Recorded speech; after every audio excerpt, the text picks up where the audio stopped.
जय श्री राम। मैं एस्ट्रोम्बुजा अपने चैनल पे आप सभी का बहुत बहुत स्वागत करती हूँ। जो भी मेरे सब्सक्राइबर हैं, उम्र में मुझसे बड़े हैं, उनको प्रणाम, और जो छोटे हैं उनको ढेरों आशीर्वाद। जो मेरे व्यूअर्स हैं उनसे मेरी एक रिक्वेस्ट है, मेरे चैनल को सब्सक्राइब करिए और मुझे ग्रो करने का एक अवसर दीजिए। देखिए, मेरी जो ग्रोथ है वो उन पे भी डिपेंड करती है, और वो मेरे बारे में क्या सोचते हैं। मेरे जो और वीडियोस पड़े हैं उसे देखिए, उसे लाइक करिए, उस पर कमेंट करिए, जिससे मैं भी समझ पाऊँ कि आप किस तरह के वीडियोस को पसंद करते हैं, या आपकी क्या ज़रूरतें हैं, या आप मुझसे और क्या अपेक्षा रखते हैं। तो इस तरह से जो भी रिश्ता है वो ड्यूल होगा। मैं लाइव में एक प्रॉब्लम को फेस करती हूँ कि सबसे पहले तो मैं आपको बता दूं कि मैं मंडे को लाइव ज़रूर आती हूं, सोमवार के दिन, और बाकी दिन जो मेरा लाइव, अगर कोई ओकेजन है, कोई पर्व आ रहा है, तो मैं लाइव आती हूं। और मैं सिर्फ अपने सब्सक्राइबर्स को ही ऑनेस्टली रिप्लाई देना चाहती हूं। एक कनेक्शन बनता है लाइव में, और है क्या कि जब हम लाइव आते हैं तो हमें खुद नहीं पता रहता कि जो मुझसे प्रश्न कर रहा है वो मेरा सब्सक्राइबर है या नहीं है। तो ये मेरे लिए भी एक समस्या होती है। तो मेरा आपसे अनुरोध है कि अगर आप मेरे सब्सक्राइबर हैं तो मेरे वीडियोस पे जो भी आप कमेंट करना चाहें वो कर सकते हैं। कमेंट मर्यादा में ही होने चाहिए, जैसा कि आप सभी को पता है। तो चलिए हम अपने टॉपिक पे आते हैं। आज का टॉपिक है, जो 7 तारीख को पूर्णिमा को ग्रहण लग रहा है, उसके विषय में आज मैं छोटी सी जानकारी आपको दूंगी। सबसे पहले ग्रहण की जानकारी दे देते हैं। दिन में 12:59 से सूतक काल लग जाएगा। सूतक काल के बाद कोई भी जो स्वस्थ है उसको भोजन नहीं करना चाहिए। अगर नहीं रह पा रहा है तो फलाहार कर सकता है। बीमार और बच्चों के लिए कोई भी नियम नहीं रहते हैं।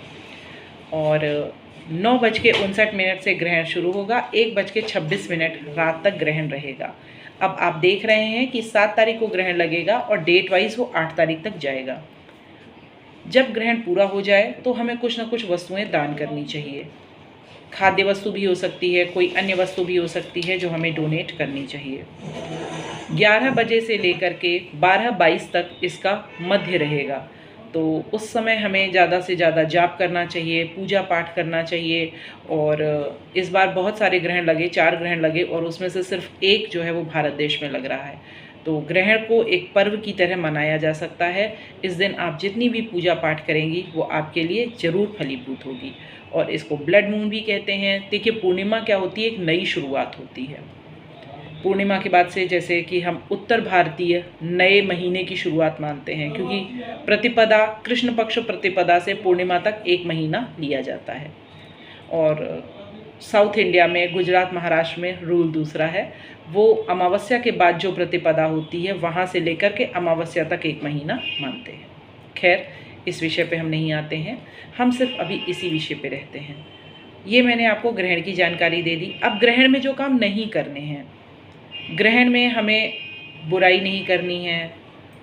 गैजेट्स जितना कम हम यूज़ करें, जितना ज़्यादा हम प्रभु का नाम लें, सुमिरन करें, वो सब बहुत ही अच्छा होता है। मेडिटेशन के लिए ये टाइम बहुत ही बेस्ट होता है। जिनका भी चंद्रमा नीच का है या पीड़ित है, मतलब चंद्रमा मंगल युति है, चंद्र शनि युति है, चंद्र राहु युति है, या दृष्टि योग है, तो ऐसे लोगों को निश्चित रूप से ये मेडिटेशन ज़रूर करना चाहिए, और पूजा पाठ में ज़रूर पाठ लेना चाहिए।